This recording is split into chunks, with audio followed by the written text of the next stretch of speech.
महाराष्ट्र इस वक्त देश की राजनीति का हॉटस्पॉट बना हुआ है। यहां आगामी विधानसभा चुनाव को लेकर सत्ता और विपक्ष के खेमे में हलचल मची हुई है। जहां एक तरफ सभी पार्टियां अपने अपने गठबंधन में सीट शेयरिंग का मुद्दा सुलझाने में लगी हुई है, तो वहीं दूसरी तरफ सबको यह भी इंतजार है कि कब चुनाव आयोग राज्य के चुनाव के तारीखों का ऐलान करता है। आज इस वीडियो में हम आपको बताएंगे कि महाराष्ट्र के चुनाव को लेकर चुनाव आयोग की तैयारियां कहां तक पहुंची है और कब चुनाव आयोग महाराष्ट्र के चुनाव के तारीखों का ऐलान कर सकता है। नमस्कार, आप देख रहे हैं लोकमत हिंदी और मेरा नाम है सोनू कनौजिया।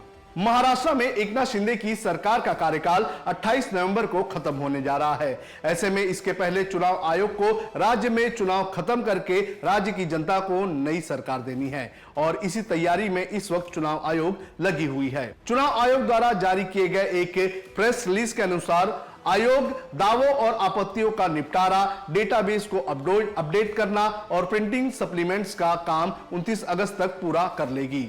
वोटर लिस्ट आखिरी बार 30 अगस्त को अपडेट की जाएगी। वोटर लिस्ट को अपडेट करना यह चुनाव करवाने से पहले का आखिरी काम होता है, जिसके बाद चुनाव की तारीखों का ऐलान कर दिया जाता है। प्रेस रिलीज को देखकर यह अंदाजा लगाया जा सकता है कि महाराष्ट्र के चुनाव की तारीखों का ऐलान सितंबर के पहले हफ्ते या दूसरे हफ्ते की शुरुआत में किया जा सकता है और मतदान अक्टूबर महीने के अंत में या फिर नवंबर महीने की शुरुआत में करवाया जा सकता है। चुनाव आयोग ने 25 जून से 5 अगस्त के बीच सभी कामों को पूरा कर लिया था। इंटीग्रेटेड ड्राफ्ट रोल 6 अगस्त को पब्लिश किए गए थे। साथ ही दावे और आपत्तियां दर्ज करने की अवधि 6 अगस्त से 20 अगस्त तक बढ़ा दी गई है और 30 अगस्त तक इन सभी कामों को पूरी तरह से फाइनल कर लिया जाएगा, ऐसा कहा गया है। और इसके बाद हो सकता है कि चुनाव आयोग चुनाव की तारीखों का ऐलान कर दे। महाराष्ट्र में इस वक्त महायुति सरकार है, जिसमें शिवसेना के एकनाथ शिंदे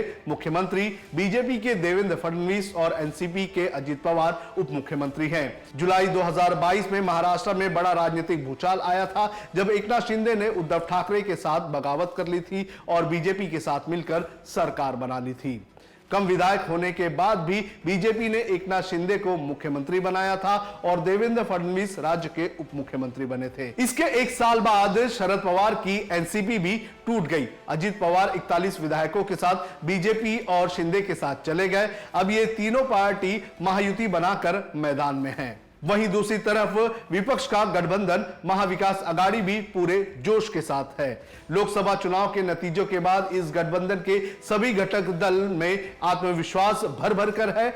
महाविकास अघाड़ी मुख्य तौर पर उद्धव ठाकरे की शिवसेना, शरद पवार की एनसीपी और कांग्रेस से बनी हुई है। पिछले लोकसभा चुनाव में इस गठबंधन को 30 सीटों पर जीत हासिल हुई थी। आगामी विधानसभा चुनाव में एमवीए अपना विजय रथ बरकरार रखना चाहती है, तो वहीं दूसरी तरफ महायुति अपनी हार का बदला लेना चाहती है और इस लड़ाई के लिए सभी को चुनाव की तारीखों का ऐलान है। अब देखना यह जरूरी है कि चुनाव आयोग राज्य में कब चुनाव की तारीखों का ऐलान करता है और कब महाराष्ट्र के महाभारत की शुरुआत होती है।